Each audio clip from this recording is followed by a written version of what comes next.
Hi guys, happy South by. I feel like what a way to kick this off. One of the things I love about South by Southwest is I've been coming for the last decade, and we're always talking about what's the next big thing in tech. And I would say like artificial intelligence and ChatGPT is like, couldn't be more relevant. So glad to be sitting here with you. How many folks in the audience have used ChatGPT? Okay, so it feels like this is an audience that like we can, that's good. I can be very specific with you on this stuff.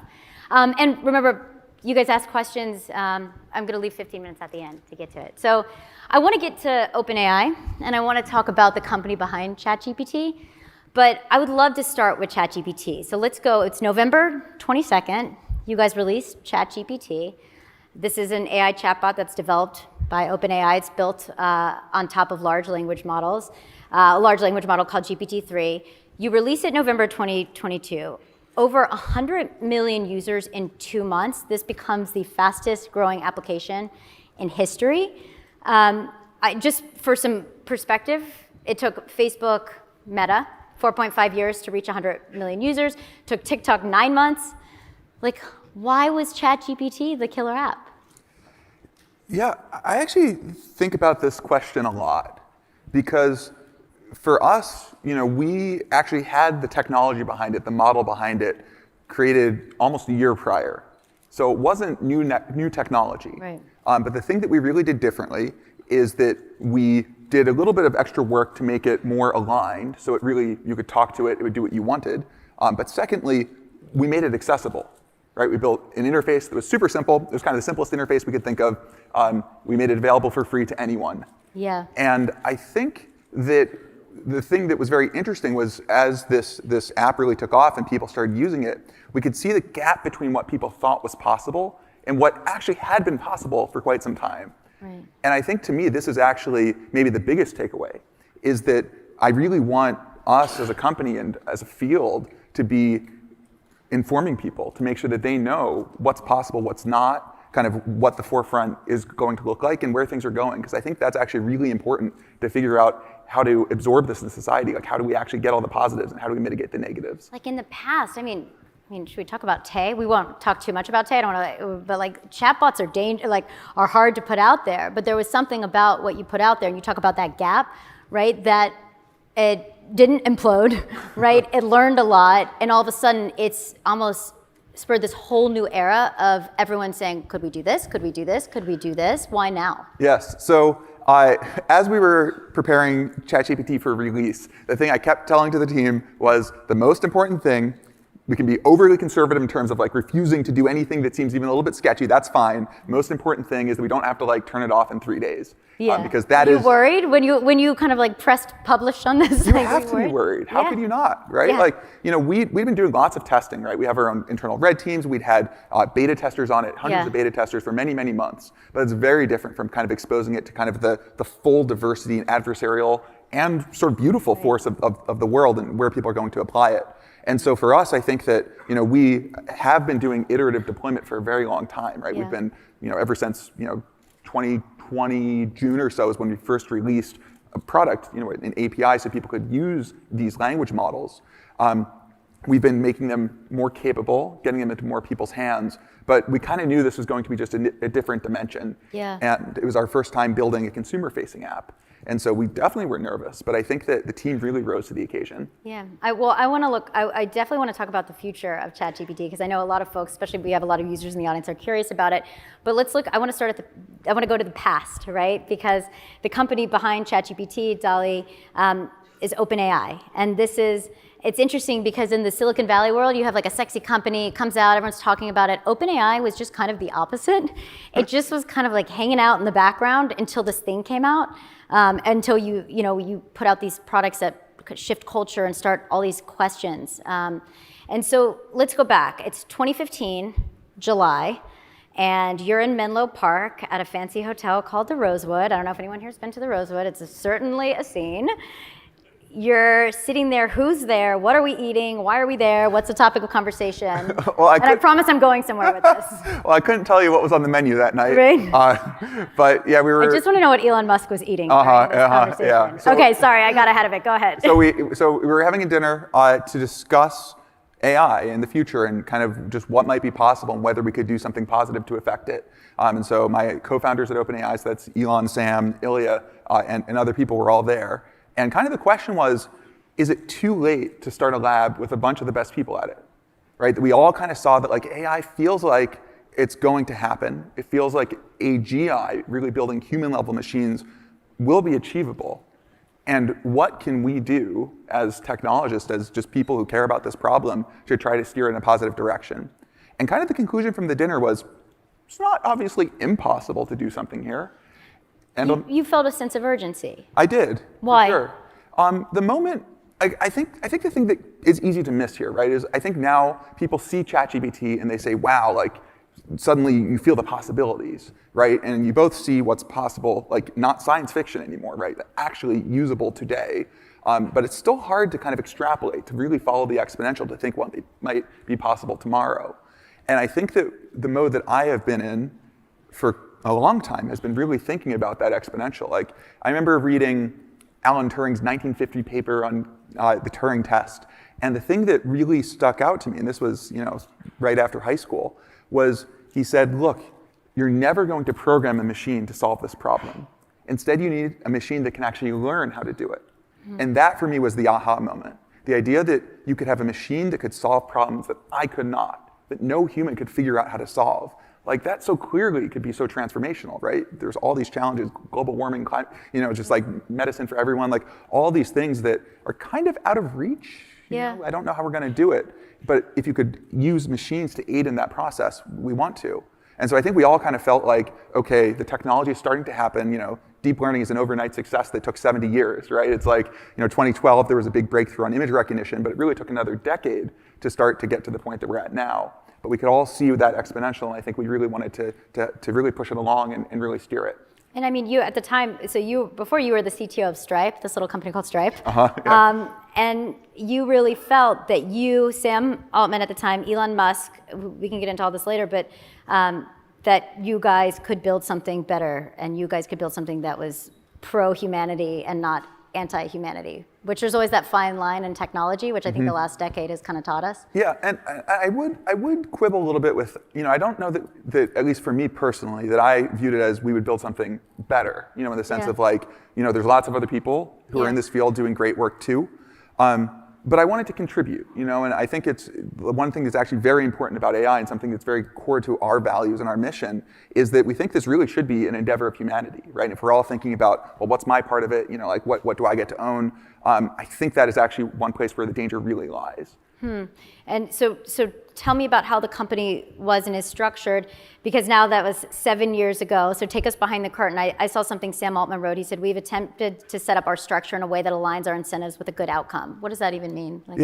So we are a weird looking company. In what sense? So we started as a nonprofit because we had this grand mission, but we did not know how to operationalize it, right? We know that we want to have AGI benefit all of humanity. But what does that mean? What are you supposed to do? And so we started as a research lab. We hired some PhDs, we did some research, we open sourced some code, and our original plan was open source everything, right? You think about how you can have a good impact. Maybe if you just make everything available to anyone that can make any changes they want, then if there's one bad actor, well, you've got 7 billion good actors who can keep them in check.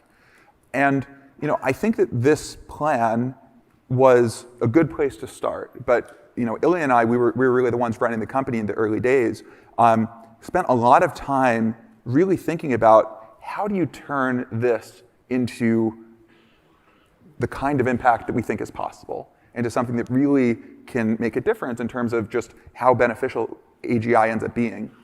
And I think that we found kind of two important pieces. One was simply a question of scale. Right, that all the results that we were getting that were impressive and really pushing things forward were requiring bigger and bigger computers. And we kind of realized that, okay, well, you're just going to need to raise billions of dollars to build these supercomputers.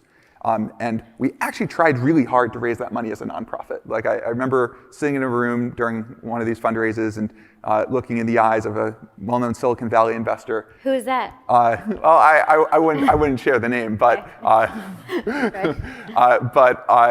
he was like, $100 million, which is what we're trying to raise. He's like, that's a staggering amount for a nonprofit. Right. And we looked at each other, we were like, it is. Yeah. And we actually succeeded. We actually raised the money. But we realized that 10x that was not going to happen. I mean, if anyone in this audience knows how to do that as a nonprofit, like, please, we will hire you in an instant. But we realized that if we wanted to actually achieve the mission, that we needed a vehicle that could get us there. And we're not anti-capitalists. Like, that's not why we started a nonprofit the way OpenAI is a nonprofit. Actually, capitalism is a very good mechanism within the bounds that it's designed for. But if you do build sort of the most powerful technology ever in a single company, and that thing becomes just like way more valuable or powerful than any company we have today, capitalism not really designed for that.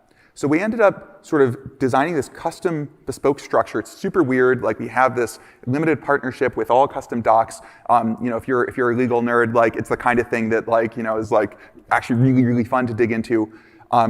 But the way we design things is that we actually have the nonprofit is the governing body. So there's a board of a nonprofit that kind of owns everything. It owns this limited partnership that actually has profit interests, but they're capped. So there's only a fixed amount that investors and shareholders are able to get. And that there's a very careful balance in a lot of these details in terms of having the board have a majority of people who don't have profit interests, all these things, in order to really try to change the incentive and make it so that that the way that we operate the company comports with the mission.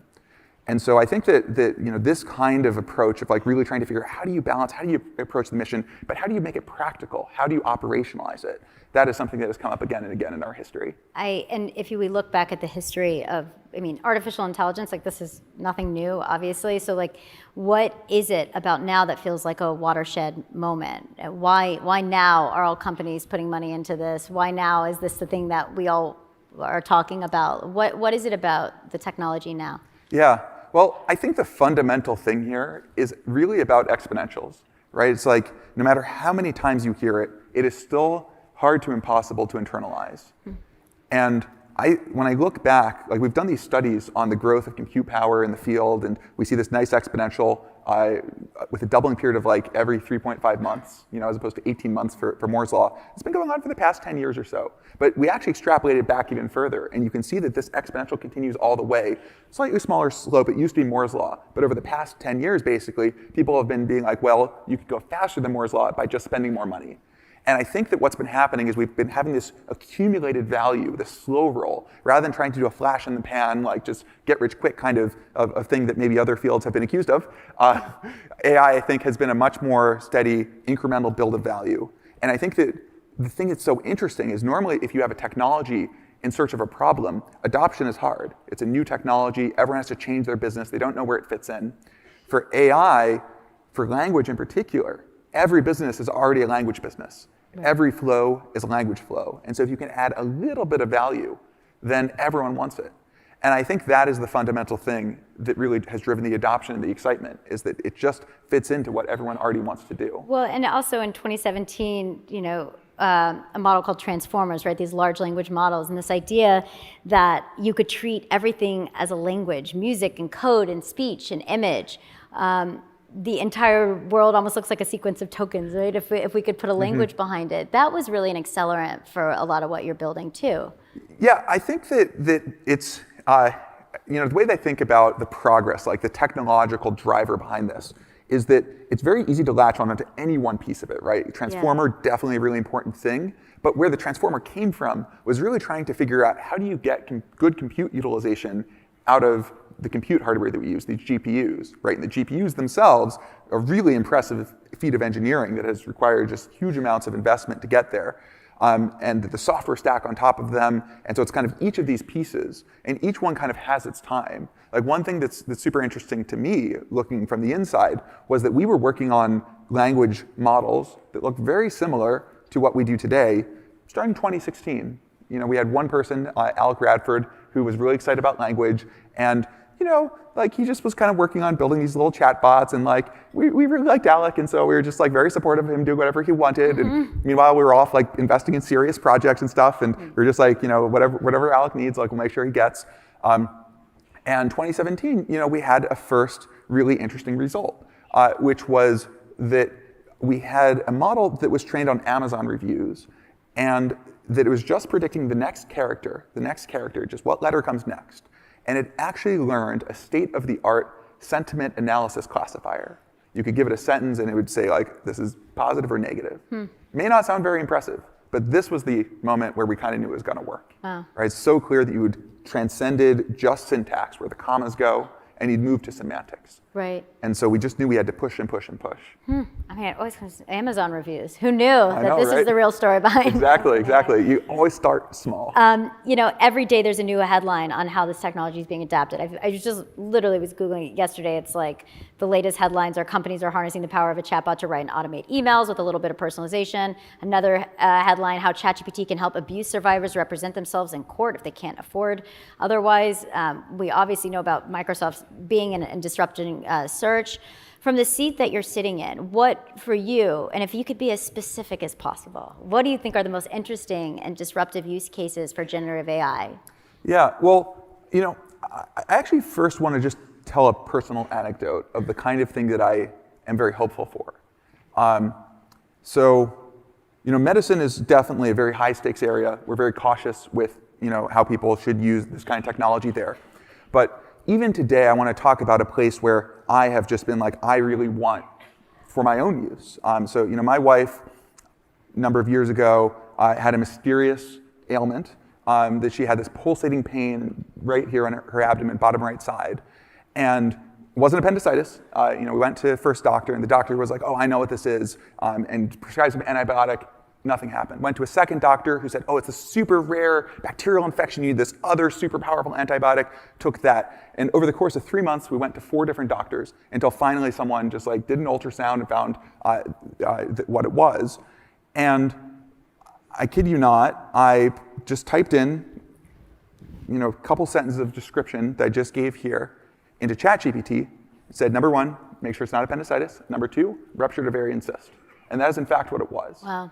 And so the kind of thing that I want is I personally, in the medical field, want something that I don't rely on. I don't want it to replace a doctor. I don't want it to tell me oh, go take this, super rare, antibiotic. I don't want a doctor telling me that either. Also, ChatGPT sometimes confidently says the exact wrong thing. It's kind of like a drunk frat guy every so often. So you got to be a little bit careful. You got to be careful. Something we're working on. Right. Yeah, it's actually interesting. We're actually, just a quick aside, we're actually finding that our models actually are much more calibrated than we realize and can say when they're right or wrong, but we currently destroy that information in some of the training processes we do. So more to say there. But yeah, I think this suggests give you ideas, really, in writing, it's like the blank page problem. But I think this, for me, is where generative AI can really shine, right? Is really about sort of unblocking you, giving you ideas, and just giving you an assistant that is willing to do whatever you want 24/7. And so the ChatGPT's been deployed to millions. Has there been anything that's really shocked you or surprised you and how people have been utilizing it? I mean, of course. Yeah, I mean, I do think that for me, the overall most interesting thing has just been seeing just how many people engage with it for so many just sort of surprising aspects of life. Right? Like what? Well, I think that knowledge work is maybe the area that I kind of see as most important for us to really focus on. And we see people within OpenAI who aren't native English speakers use it to improve their writing. And that at first that there was someone within OpenAI who is suddenly you could just tell the writing style of everything changed, and it was just way more fluid and honestly, just way more understandable. And at first we're like, what just happened? And he literally at one point had hired someone to do the writing for him. But that was actually really hard. It was just a lot of overhead, and he wasn't able to get the points across. But with ChatGPT, he really was able to. And I think that for me is just so interesting to see that people just use it as this aid, this cognitive aid, to think just more clearly and to communicate with others. Well, you always know you have disruptive technology when you put it out there and people misuse it. I remember a decade ago doing a story on pimps recruiting women on Facebook, right? Which was okay, if someone's using your technology in a bad way, you have something that's hitting mainstream. So can you tell us how are people using it in ways that it's not designed for? What have you learned from putting this out there, and what have you learned from how people are misusing it? Yep. Well, misuse is definitely also very core to what we think about. Part of why we wanted to put this out there was to get feedback, to see how people use it for good and for bad, and to continually tune. And honestly, one of the biggest things that we've seen, we always anticipate all the different things that might go wrong. For GPT-3, we really focused on misinformation, and that actually the most common abuse vector was generating spam for drugs, for various medicines. And so you don't necessarily see the problems around the corner. For ChatGPT, one thing we've just seen is people just creating thousands or hundreds of thousands of accounts in order to just be able to use it much more. Some people generating lots of spam. It's clear that people are using it for all sorts of different things. I think for individuals, there's definitely, I think actually, I would say this is an interesting category of, to your point where it says something that is confidently wrong. My drunk frat guy point. Exactly, yeah, over-reliance, right? And thinking, because it said that, it must be true. Yeah. And that's not true for humans. It's not quite true for AIs. Yeah. I think we will get there at one point, but I think that it's going to be a process and something we all need to participate in. Right, and so, I would love to get into kind of what we can predict in the future with AI, but before we leave ChatGPT, this isn't really ChatGPT, but I feel like we have to talk about Sydney for a moment. People in the audience, who read Kevin Roos's article in the New York Times? Right. So just a little background, you guys put ChatGPT out there, Microsoft, Google racing to get search products out there. Microsoft releases its own AI-powered search, a Bing chatbot, and all of a sudden Kevin Roos, great writer at the New York Times, is playing with it. With the Bing chatbot, it reveals that the shadow name is Sydney, and also and tells Kevin, when prompted a certain way, I want to be alive, and tried to persuade him to leave his wife. So obviously that's like an awkward conversation. So what are the guardrails? And to be clear, Microsoft's an investor and partner. This isn't something that OpenAI specifically put out there, but I do think it's an interesting point of saying you put this stuff out there, the next thing you know, I don't know, Sydney's trying to make you leave your wife. So what are the guardrails that need to be put in? What have you learned just after over the last couple months where you've seen the misuse, and what can you put in to make sure that we're not all, trying to leave our significant others because bots are telling us to? Look, I think this is actually a great question, right? And I think that even the most high order bit, right, the most important thing in my mind is this question of when. When do you want to release? Right. Right? And my point earlier of, there was this overhang in terms of this gap between people's expectations, what they were prepared for, and what was actually possible. And I think that's actually where a lot of the danger lies. We can kind of joke about or laugh about this article because it wasn't very convincing. Just like chatbot saying, leave your wife. Sydney was pretty spicy. Yeah, it's very spicy, right? But did not actually have an impact, And I think that is actually, in my mind, the most important thing, is trying to surface these things as early in the process as possible, right? Before you have some system that is much more persuasive or capable or able to operate in more subtle ways. Because we want to build trust and figure out where we can't trust yet, figure out where we put the guardrails in. So that, to me, this is the process, right? This is the pain of the learning. And that we've seen this across the board, right? We've seen places where people try really hard to get the model to do something, and it says, sorry, nope, can't do that.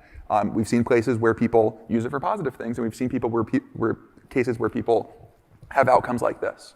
And so I think that my answer is that we have a team that works really hard on these problems. That we have people who build on top of us, who customize the technology in different ways. But fundamentally, that I think that we're all very aligned in terms of trying to make this technology more trustworthy and usable. And we do a lot of red teaming internally, and so that's we hire experts in different domains. We hire just lots of people to try to break the models. When we actually released it, we knew we'd kind of cleared a bar, we felt, in terms of just how hard it was to get it to go off the rails. But we knew it wasn't perfect. We knew that we had come up with some ways to get around it with sufficient effort, and we knew that other people would find more too. But we've been feeding all that back in. We've been learning from what we see in practice. And so I think that this sort of loop of there being failures, I think that's important, because if not, it means you're kind of holding it too long because you're being too conservative. And then when you do release it, now you actually are taking on much more risk and much more danger. It's not 100% true in all cases, but I think that heuristic, I think, is important to think Well, I think it's also, we'll get to it a little bit later, but an important segue too to talk about the future of misinformation and how we can prep now for what's coming with this innovation.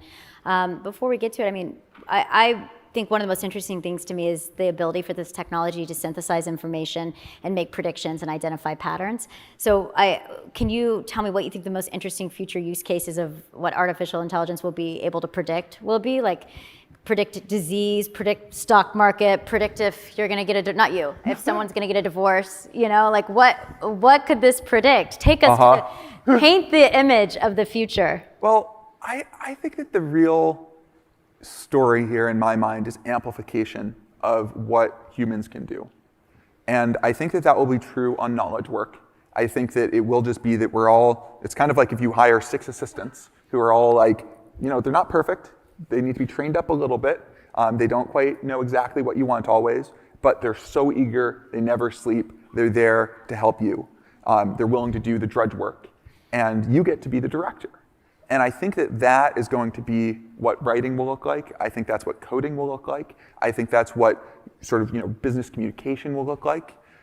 But I also think that is what entertainment will look like. You think about today where everyone watches the same TV show and, you know, maybe people are still upset about the last season of Game of Thrones.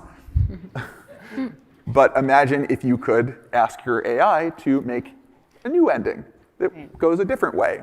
And maybe even put yourself in there as a main character or something, having interactive experiences. And so I think it's just going to be every aspect of life is going to be sort of amplified by this technology. And I'm sure there are some aspects or people or companies that will say, I don't want that. And that's okay. Like, I think it's really going to be a tool, just like the cell phone in your pocket, that is going to be available when it makes sense. I think we think a lot at my company about we're knee deep in exploring how artificial intelligence can personalize content, develop closer relationships with the audience, which is a wide open space and an interesting space, but also there's so many ethics that come up with that. So we're developing a lot of these ethical frameworks around it. I'm curious, like when you talk about Game of Thrones and personalized media and being able to put yourself in it, when we look at the future of media and entertainment, like would you say this is a new frontier for personalized media? Yeah, I think for sure. I mean, I kind of think it's a new frontier for most areas. You know, it may not be great yet at some domains, but I think that we are just going to see just like way more creative action happening. And to me, actually, the thing that's I think most sort of encouraging is I think it will be the barriers to entry decrease. And this is, by the way, how we thought about things at Stripe. Decrease the barrier to people making payments online, integrating them into their services. Way more activity happens, things you would never think of. And I think we'll see this in content. Like individuals who, you know, have a creative idea that they want to see realized, they now have a whole creative studio at their disposal. But also the pros, the people who really want to make something good, will make just something way better than any of the amateurs could. And we've seen this with DALL-E. Like there's literally these 100-page books that people write on how to prompt DALL-E. And so I think that skill doesn't go away. I think it's this like multiplicative effect.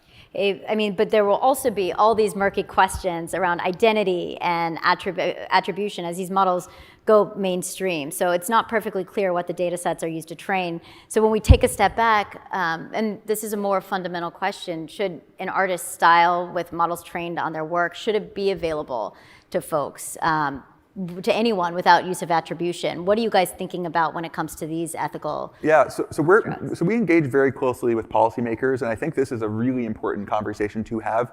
You know, fundamentally, we as a company want to provide information and to show just like kind of what's possible and let there be a public conversation about these topics. Like I don't think that we have all the answers, but we think it's really important to be talking about. But so take me for example, right? I like to put myself I'm like the beta test, I'll put myself in the driver's seat. So let's say someone took all the footage of me interviewing folks like you, Zuckerberg, whatever, throughout the years, and they included my voice, my body, they trained this as like a Laurie model. I've already named it. I don't know, please don't do it, guys. And then I don't know why I'm like inviting this. But then they launched a podcast using my likeness, my style, my voice. Hopefully it'd have fabulous style, that would be all I'd ask. But like, could they do it? Should they get a cut? like, should I get a say in it? Like, these are as a content creator, as someone who's sat at the center of these ethical questions about the future, like, what does that look like? Yeah, no, again, I think this is a great question. And I think it would be kind of hubristic of me to say that I have all the answers, but I can tell you a little bit about how we think about it. Yeah. As a company, like our mission to build AGI that benefits all of humanity, right? We've kind of built with this cap profit structure. And I really think that an answer on this question, but more broadly, how do you make sure that all of humanity are kind of stakeholders in what gets built and everyone benefits, and if it's access to these services, if it's that you're able to kind of have your AI personality or this AI that you build up that represents you and sort of build a business with that. I think all of this is on the table. And I do think that we need some sort of I think that society as a whole needs to adapt here. Like there's no question that something is changing. And I think that we need to lean into that question. Do you think, not to get a little Black Mirror, but why not? Do you see a future where we verify our own AI identities and we can license them out? So like I could license out my likeness to some degree? Yeah, I think kind of everything is on the table. And I think actually this, to your earlier question too, of like why now, what's happening now, is I think everyone kind of senses it, right? That we're building almost this like new kind of internet or something like that.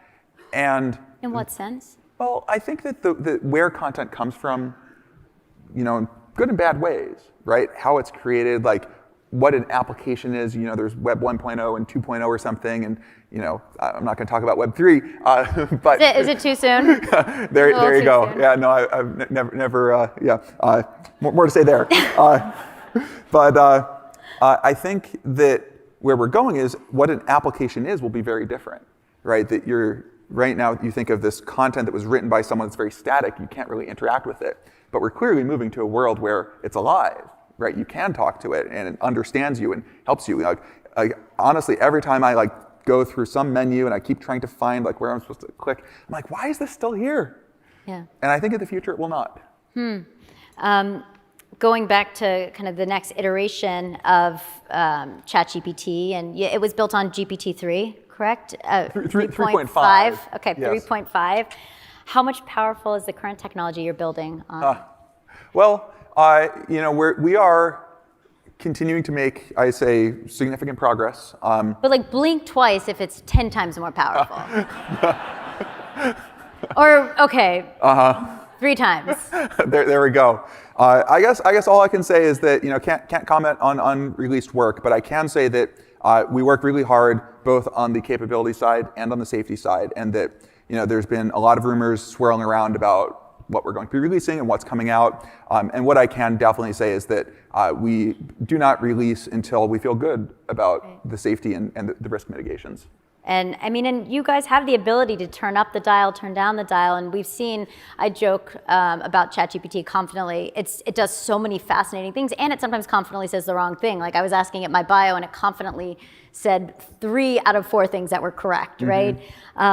So can you give any insight, maybe speaking I don't know, we could speak around it kind of, about what future versions are gonna look like? Will it be more cautious, more creative? Yep. And let me give you a mental model for kind of how we build these systems. So there's the first step in the process of training what we call the base model. And the base model is just trained to predict the next word. You just give it a bunch of text, you give it all the good stuff and all the bad stuff. It sees true facts, it sees math problems with good answers and sort of incorrect answers that no one tells it's incorrect answers. It sees everything. And it learns to predict. It learns to just, given some document, it's supposed to predict what comes next. And it has to think through everything of okay, I see some math problem, but is this maybe written by a student who doesn't really know that much? Was this written by Terrence Tao? It has to kind of infer all of these contextual things to figure out just what's the next word. So that model, it has every bias, it has every ideology, it has every idea that has been almost expressed in the system, kind of compressed and learned and in a real way. And then we do a second step of reinforcement learning from human preferences, of what we call post-training. And here you move from this giant sort of sea of data of everything to really trying to hint to the model, okay, you kind of know all this stuff, but here's what you really should do. Right. And here I think there's something that's very important, very fraught, right? This question of, well, what should the AI do? Who should pick that? Yeah. And that I think is also a whole different conversation and something that we're really trying to get some legitimacy around. But that second step is where these sort of behaviors come from. And I alluded to earlier that we found that the base model itself is actually very calibrated on its own certainty. That if it spits out like, yeah, there's like a 10% chance this is right, 10% of the time, that thing will be right with quite good precision. But our current post-training process, this sort of next step that we do to really say, no, this is what you're supposed to do, we don't really include any of that calibration in there. That the model really learns like, you know what, just go for it. And that I think is sort of a engineering challenge for us to address. And so you should expect that even with the current ChatGPT, we've released like 4 or 5 different versions since December, and they've gotten a lot better. Factuality's improved, that hallucinations are a problem people talk about, those have improved. A lot of the jailbreaks that used to work don't work anymore, and that is because of the post-training process. And so I would expect that we will have systems that are much more calibrated, that are able to sort of, check their own work, that are able to be much more calibrated on when they should refuse, when they should help you, but also that are able to help you solve more ambitious tasks. Like what? Well, I think that the kinds of things that I want as a programmer is that, right now, we started with a program called Copilot, which can do sort of, just like autocomplete a line. And it was very useful if you don't really know the programming language that you're in, or you don't know specific library functions, that kind of stuff. So it's basically like, being able to skip the dictionary lookup, and it just does it for you right there in your text editor. With ChatGPT, you can start being more ambitious. You can start asking to write whole functions for you, or you write the skeleton of writing a bot in this way. And I think that where we're going to go is towards systems that could help you be much more like a manager, right? Where you can really be like, okay, I want a software system that's architected in this way, and the system goes and it writes a lot of the pieces and it actually tests them and runs them. And I think this kind of like moving to, giving everyone a promotion, right? Like making you into more of the, bumping you up a couple pay grades. I think literally and figuratively.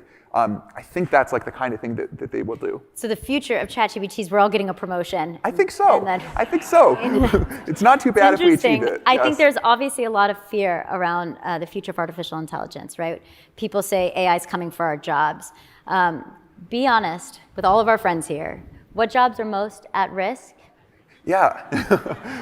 Well, the funny thing is, the way I think everyone used to think about this, certainly that I did, was it's very clear the AI is coming for the jobs, just a question of what order. And clearly the ones that don't, that are like menial or, just like, require physical work or something like that, the robots will come for that first.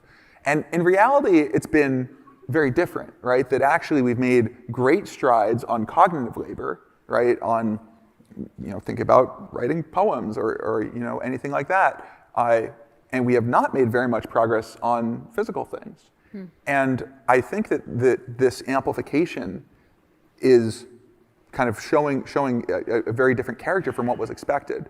But it's also the case that we haven't really automated a whole job, right? That you think about, I think the lesson from that is that humans, I think, are much more capable than we give ourselves credit for, right? To actually, do your job, to do what you're doing right now. It's not asked ChatGPT. Yeah. These aren't the ChatGPT's questions. I had to follow up and say, can you be more hard-hitting? There you go. Well, thank you. Yeah. Are these the hard-hitting ones? Or no, they're coming. Here we go. We're about to go into the future of truth right after this. There we go. this. Perfect. So, But ChatGPT, it's not up here on stage with me. There's a personal relationship aspect. There's this judgment aspect. There's so many details that are what you want from the person in charge. But the writing of the actual copy, who cares about the specific question? So ChatGPT cannot replace me because it won't do the follow-up. Well, it probably will do the follow-up question. My follow-up question is, so give us a couple jobs most at risk. Yeah. Well, I'll tell you the one that I think is actually content moderator.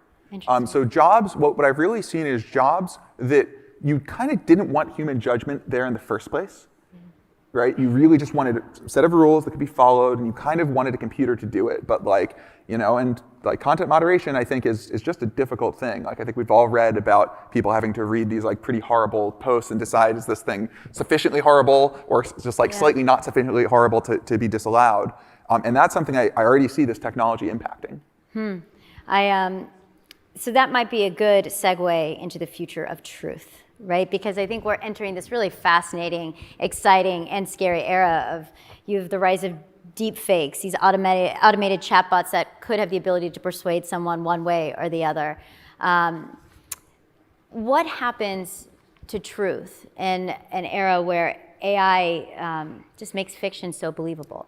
Well, I have a slightly spicy take here, which is that I think technology has not been kind in a lot of ways to journalism, and I think that AI and this particular problem might actually be something that is quite kind and actually really reinforces the need for authoritative sources that can tell you this is real, right? We actually went out, had humans investigate this, that we looked at all the different sides of this thing, and this is actually, these are authenticated videos or whatever it is that can tell you like what happened and what the facts are.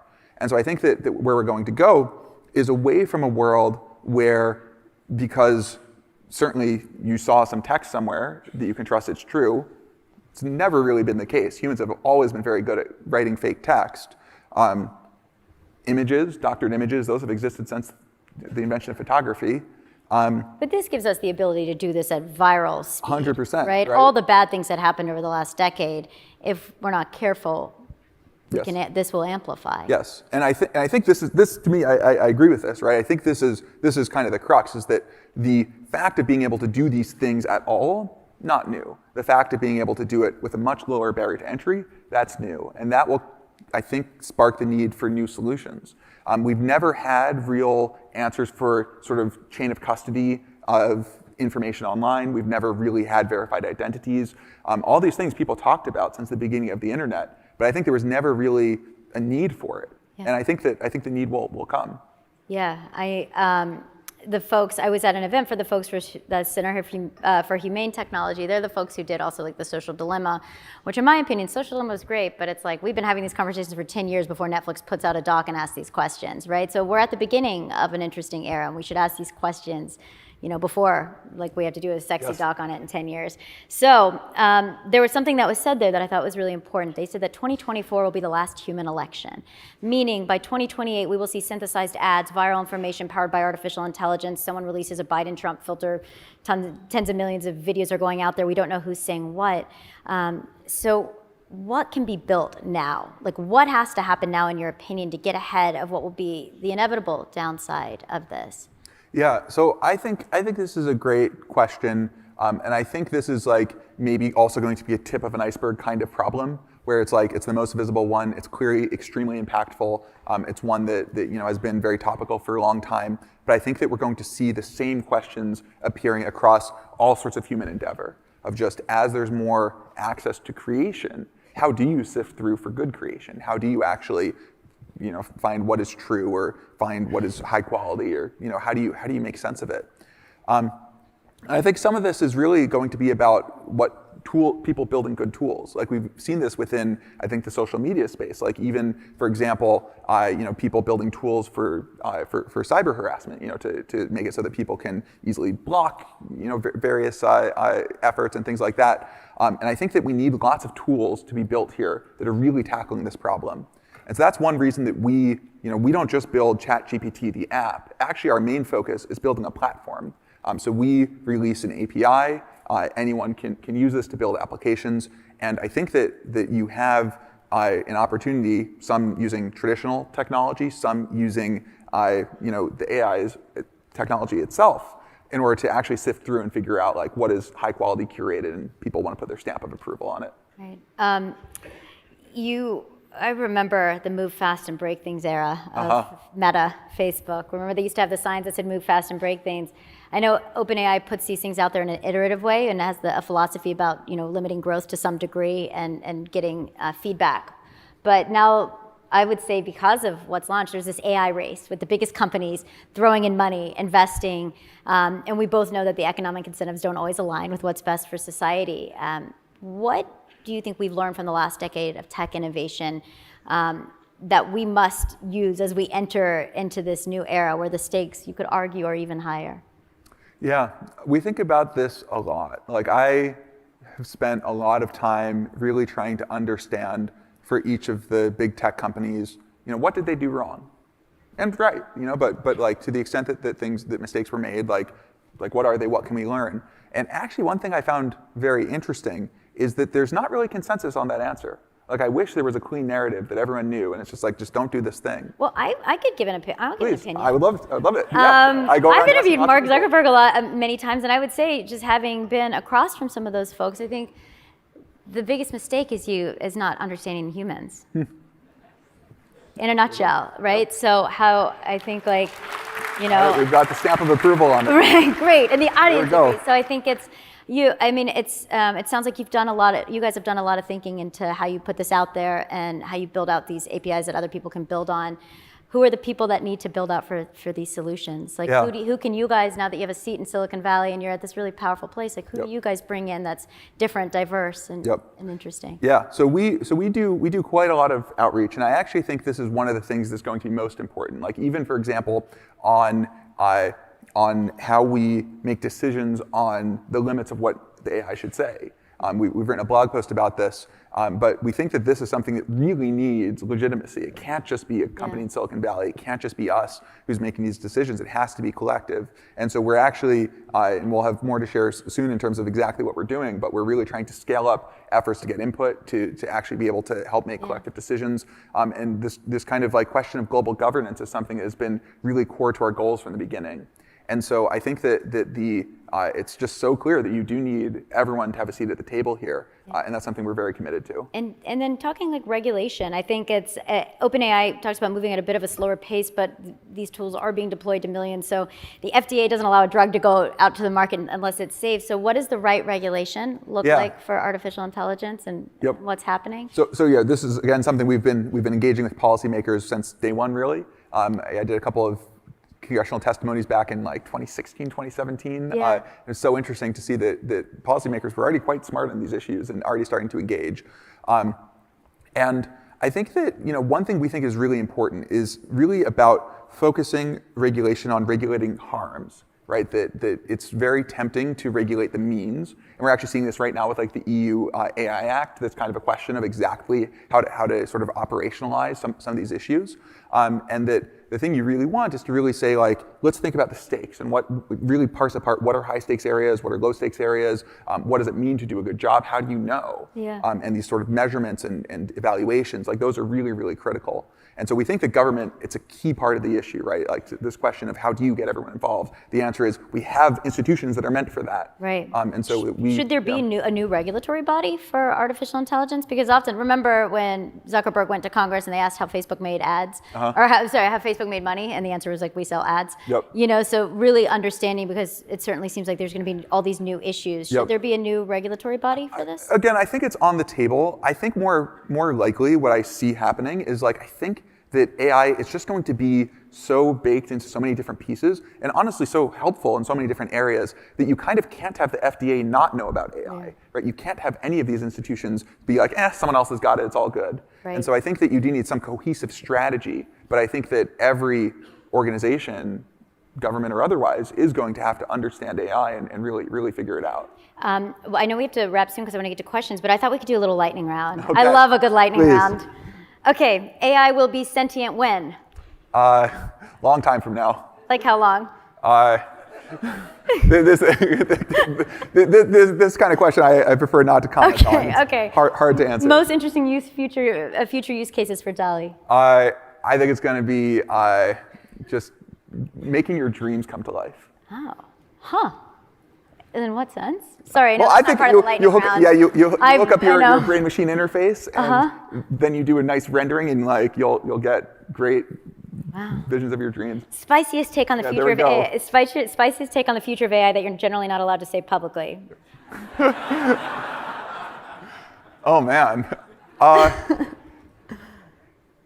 I think we're going to figure it out. I think it's going to go well. You're optimistic. I'm optimistic. I consider myself an optimistic realist. I think it's not going to go well by default, but I think that I think humanity can rise to this challenge. Elon Musk no longer really deeply involved with OpenAI, building potentially what's called anti-woke AI. Success or failure? Well, I think a failure on our part for sure. In what sense? Well, I think we were not fast enough to address biases in ChatGPT, and we did not intend them to be there. That our goal really was to have a system that would kind of, be sort of egalitarian, sort of treat all the sort of mainstream sides equally. And we actually have made a lot of improvements on this over the past month, and we'll have more to share soon. But yeah, I think that people were right to criticize us, and I think that we really sort of responded to that. It's one of the pieces of feedback that I think has been most valuable. Fill in the blank. A world powered by AI in 2050 is unimaginable. Okay, I like that. Single most important ethical issue we're facing when it comes to the future of AI and humans. Oh, this one's hard. I think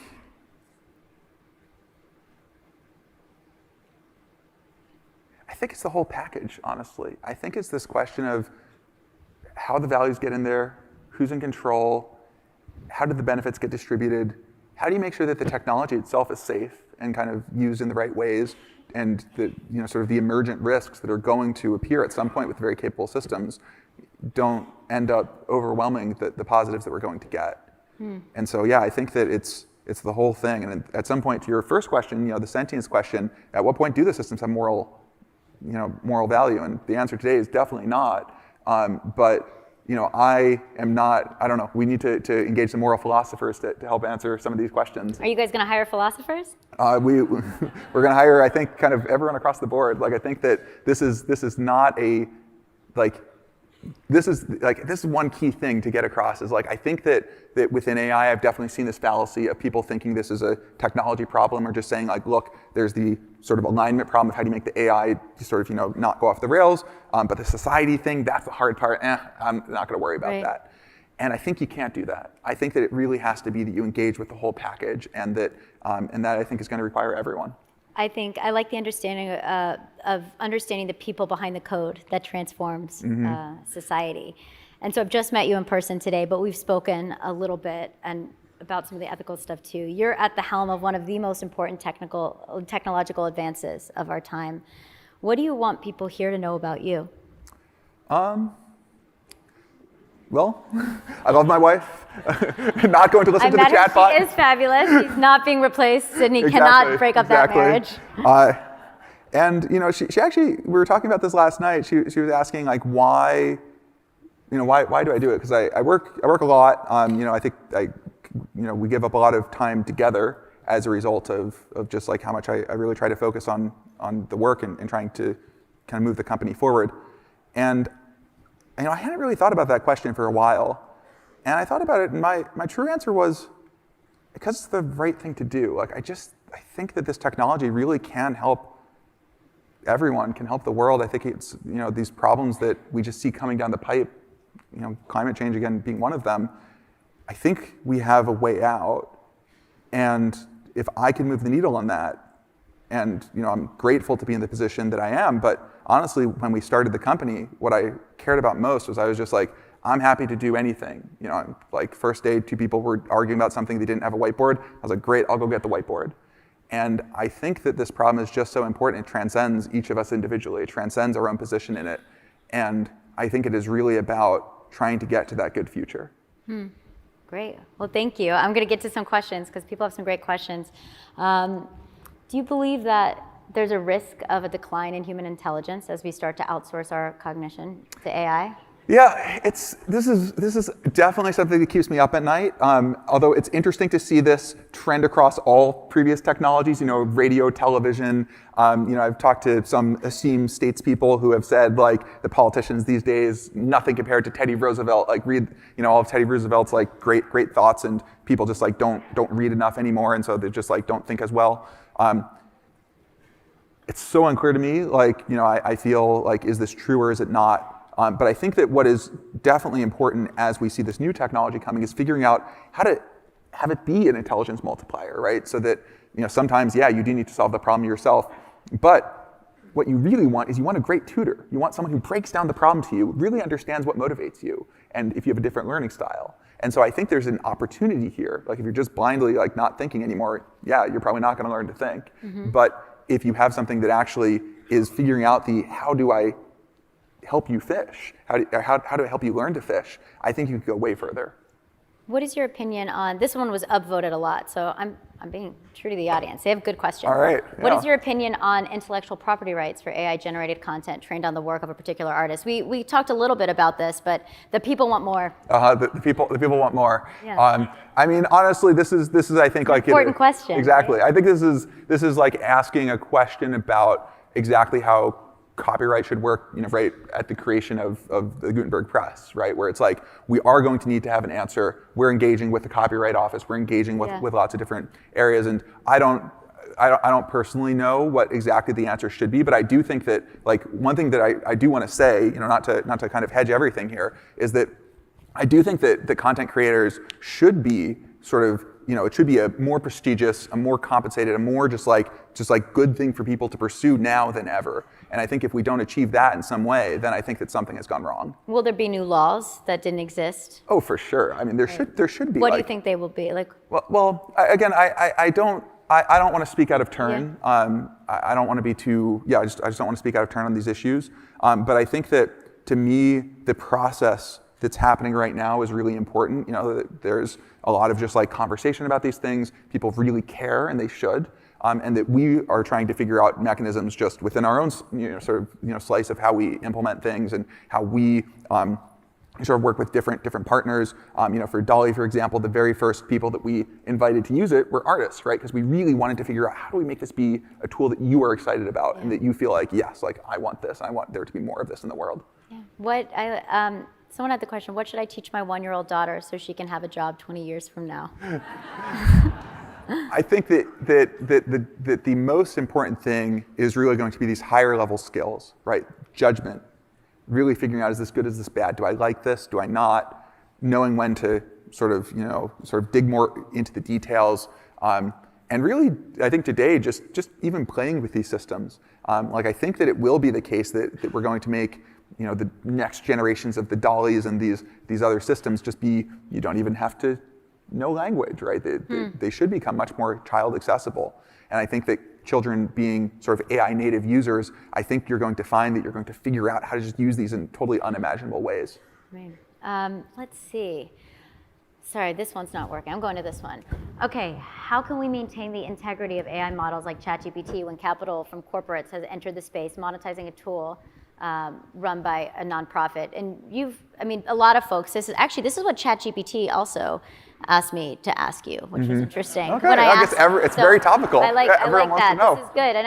And so if you could give us a little more insight, because obviously we're very far from when you guys sat at that dinner and said we want to change things, and now there's money, there's profit, there's all these other things. So how do you guys maintain that? Yep. Well, I think that our answer to this question, and you should hold us accountable, by the way, is really about structure, right? That we've really set up our structure in a very specific way, which, by the way, has turned off a lot of investors. We have this big purple box at the top of all of our investment docs that say the mission comes first, that we may have to, if there's a conflict with achieving the mission, cancel all of your profit interests, which, sends many traditional investors running for the hills. And I think that there's a part of the frame of the question that I, sort of don't agree with, which is that I don't think that the existence of capital is itself a problem. I think that, we're all using iPhones, we're using TVs created by companies. There's a lot of good things, but I do think it comes with great incentives, right? It comes with this pressure to, sort of do what's good for you specifically, but not necessarily for the rest of society, not to internalize those externalities.